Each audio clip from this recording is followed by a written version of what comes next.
les jeunes de banlieue n'existent pas et quelqu'un qui vit en banlieue peut réussir.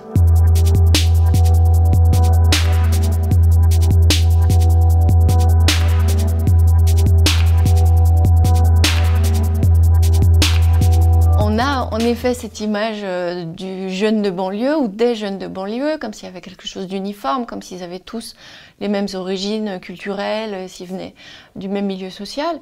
Et en fait, ce dont on se rend compte, c'est que ils viennent d'horizons culturels et sociaux extrêmement variés, qu'ils parlent des dizaines de langues, quand on fait la liste de toutes les langues qu'ils parlent, que leurs parents viennent de dizaines de pays différents, et à chaque fois, donc, ça fait des mélanges et des identités très singulières qui émergent.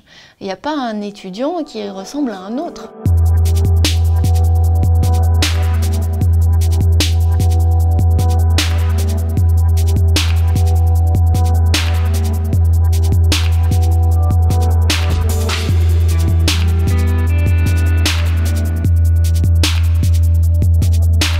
Pas que la réussite est automatique en banlieue. Je ne suis pas dans une idéalisation de ce qui se passe à l'école en banlieue. Mais je voulais dire qu'il y avait aussi des réussites, qu'il y avait aussi des belles histoires, même si parfois elles sont lourdes aussi, hein, elles se combinent avec des vies parfois très difficiles.